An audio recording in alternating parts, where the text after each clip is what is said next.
All right, today we are here to talk about mental illness.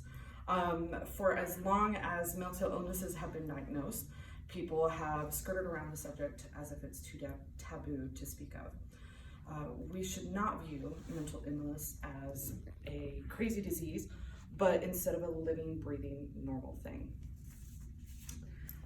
As mental illness is a very broad term, so it can refer to depression, anxiety, schizophrenia, OCD, mood disorders, PTSD, and also eating disorders.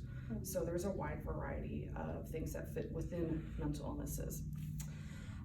The National Institute of Mental Health actually states as a statistic, 1 in 5 people have a mental illness disorder. So we have 4 in this group. If we add one more, there's at least one of us that has it, and I'll raise my hand. No. And someone else may have it as well. Long ago, husbands were actually able to institutionalize their wives after giving birth. At that time, it wasn't known that postpartum depression was a thing.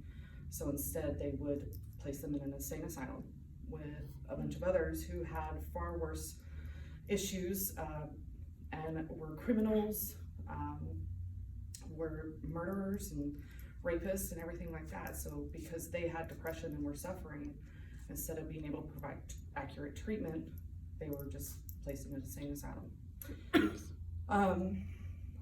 We shouldn't avoid the subject, as it makes those with mental illnesses feel even more broken than what they already feel.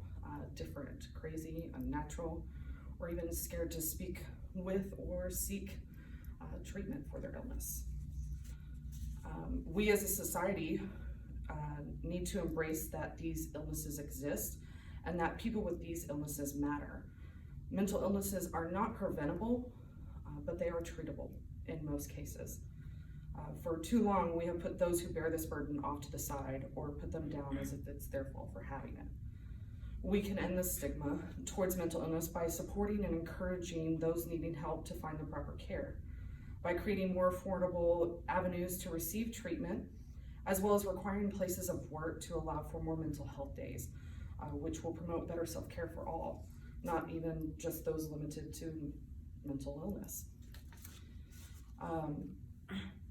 If we are able to provide these solutions, you will find that more people will be willing to and accepting of the treatment.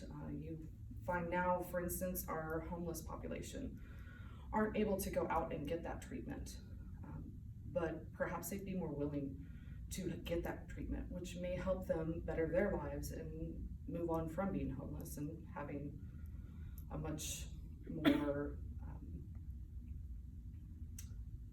valuable life than what they currently have. If companies provided the mental health days for their employees, this would promote self-care and help their employees immensely with their illnesses or state of mind. This can also help towards making it easier for people to discuss mental illnesses with others. When I talk with people about my depression and anxiety, I'm not ashamed and I try not to hide the obstacles that I've faced. However, I am selective on who I tell, based because I know some are not as supportive or have very much knowledge in that department and do judge for me having that, and it's not something that I can control. I myself also try to take more time, both professionally and personally, for myself. When I am able to take that time to refresh and regenerate, my mental status completely changes. This is how we should get started on normalizing mental illness discussions, treatments, and workplace changes. Instead of judging others on their mental illness, we should educate ourselves and learn new ways to help. Companies should instate mental health days, flexible work schedules, working from home, and even healthcare benefits or health benefit incentives for mental health awareness. State Farm actually recently implemented an additional 40 hours just specified for mental health. That's not including the vacation and sick time that they would already receive. So if we do this, then we can end the stigma that has surrounded mental illness for this time.